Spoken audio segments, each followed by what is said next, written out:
Salam dostlar, welcome to English with Erkin YouTube channel. Erkin bilan ingliz tili YouTube kanalı yandaş halda, Erkin bilan ingliz tili Instagram beti var. Bu betde qisqa uçurlar, qisqa videolar ve ingliz tili öğrenişke münasebetlik her xil mazmunlar her kuni degidek yollanıp turuldu. Şuna Instagram betimge hem ergish bilan Erkin bilan ingliz tili Instagram betida dostlarning bilet tashlashi natijasida 80%dan ortiq do'stlarimiz Amerikaning 1994-yildan 2004-yilgacha bo'lgan dunyoga taniqli komediya televiziya teatri Friends, ya'ni Do'stlar nomli shu komediya televiziya teatri bilan ingliz tili o'rganishni qo'lladi. Bugungi bu videomizda bu do'stlar doim ishlatiladigan bir qancha so'z, jumla va ifodalash shakllari bilan tanishamiz.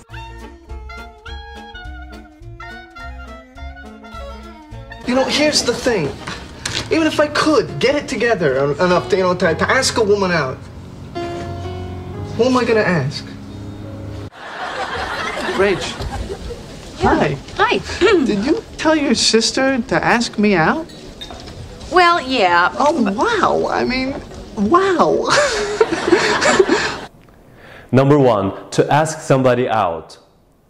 To ask somebody out bo'lsa, biz burun o'rganib bo'lgan to date, ya'ni uchrashishga chiqish, tanishishga chiqish degan so'z bilan o'xshash ma'no ifodalaydi. You know, here's the thing. Even if I could get it together enough to, to ask a woman out, who am I going to ask? If you ever need holding. Rach. Hi. Hi. Did you tell your sister to ask me out? Well, yeah. Oh, wow. I mean, wow. Number 2. To be a bigger person, meaning being more mature or generous. Come on, Louisa, you have a chance to be the bigger person here. Take it.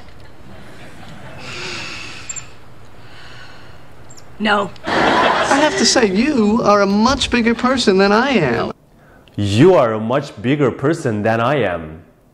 Bo'lsa, sen men qaraganda haqiqatan keng qo'rsaqkansan, mardkansan, mendan bakrak pishpitilgankansan, oldingda xijil bo'lib qoldim degan ma'no bo'ldi. Agar bir do'stingiz bilan xoplashib qolganda, garchi bir-biringizdan ko'nglinglar og'irgan taqdirdami, do'stingiz sizga adovat saqlamasdan mardlarcha sizga yaxshilik qilgan ahvolda, ya'ni bu jumlani ishlasangiz bo'ldi. You are a much bigger person than I am. Come on, Louisa, you have a chance to be the bigger person here. Take it.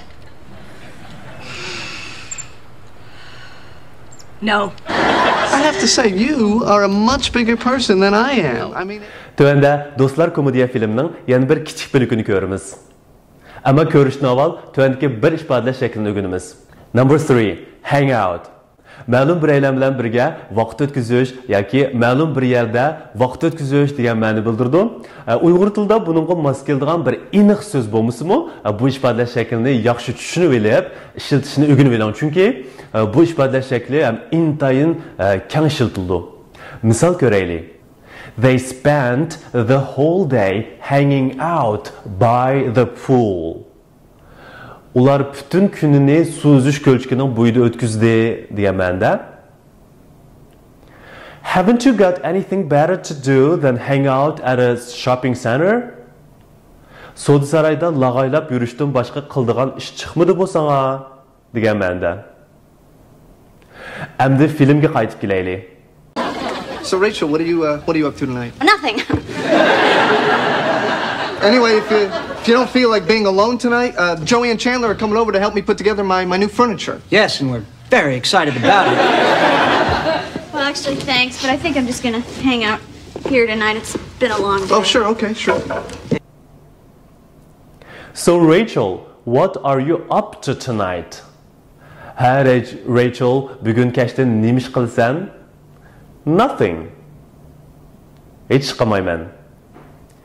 Anyway, if you don't feel like being alone tonight, Joey and Chandler are coming over to help me to put together my new furniture. Ma'qul, agar bugun kashda yolg'iz qolg'im yo'q desang, Joey bilan Chandler uyimga kelib meni yangi olgan uy jihozlarimni qurashtirib bermoqchi, menga yordamda bo'lib desa, Chandler nima deydi? Yes, we are very excited about it. Bu yerda Chandler ta'ni qilib, shundoq bek xo'sh bo'lib ketyapmiz, intayin hayajonlanib ketyapmiz deydi. Well, actually, thanks. I think I'm just gonna hang out here tonight. It's been a long day. Oy rahmat ko'ngil bo'lguningga, ammo bugun kash uyda yolg'iz qolganman. Uyda yolg'iz hech bir plansiz, uni buni qilib vaqt o'tkazganman. Chunki bugun nurg'un ishlar bo'lib ketdi, men sal yerib qoptiman degan ma'noni bildirdi. Bu yerdagi I'm gonna bo'lsa I'm going to ning rasmiy bo'lmagan eg'izli shakli. Sure. Okay, sure. Albatta, buldu chatoq yo'q. Qaynundoq bo'lsa, qaytib ko'raylik. So Rachel, what are you up to tonight? Nothing. Anyway, if you don't feel like being alone tonight, Joey and Chandler are coming over to help me put together my new furniture. Yes, and we're very excited about it. Well, actually, thanks, but I think I'm just gonna hang out here tonight. It's been a long day. Oh, sure, okay, sure. Number 4. Hit. Hit degan bu so'z yolg'iz kelganda yoki asli ma'nosida kelganda urush, urvilish yoki bir mush qo'yish degandek ma'nolanish bildiradi. I said I'm sorry. Joey. Now you should scream at me or hit me. I'm not gonna hit you. Why not? You'll feel better. I'll feel better. And you know you want to. I can see it in your eyes. No, I don't. A little bit. No. A little bit. No. A little bit more. Okay. No, hit me. Give me the bag. Hit me. Joey, give me the bag. Hit me. Joe, I'm hit not me. kidding. Hit me. No. Hit me. Hit me. Hit me. Hit me. I hit my arm against the corner of the table. Bo'lsa, bilikimni ustalning burjukiga urib oldim degan ma'noda. Hit bo'lsa, yana ma'lum bir iqtisodiy jihatda, kirim jihatda natija qozonish degan ma'noni bildirdi. Masalan, our profits hit an all-time high of $20 million last year. Desak, bultur bir yilqi paydimiz misli ko'rilmagan darajada 20 millionga yetdi degan ma'noni bildirdi. Eg'iz tilda bu hit degan so'z ham berish degan ma'noni ifodlaydi. Masalan, intayin keng qo'llangan I'm gonna hit the gym. I'm gonna hit the gym bo'lsa, chiniqish uyiga boraman degan ma'noda. I'm gonna hit the shower. I'm gonna hit the shower bo'lsa, bir munchiga tushib olay degan ma'noda bo'ldi. So did you guys hit it off? I guess so. Endi yuqorqi filmdagi hit it off. Hit it off. Ni ko'raylik. Hit it off means to like someone and become friends immediately. Uyg'ur tilidagi gapi bir yerdan chiqib qilish, chiqishib qilish degan so'zga intayin mos keldi. Agar I didn't really hit it off with his friends. I didn't really hit it off with his friends. Desak, uning do'stlari bilan toza gapimiz bir yerdan chiqmadi, toza chiqishammidik degan ma'no bo'ldi. So did you guys hit it off? I guess so. Oh, there is this great guy you will just love at work named Bob. He's a real up-and-comer in human resources. Number 6. Up and comer.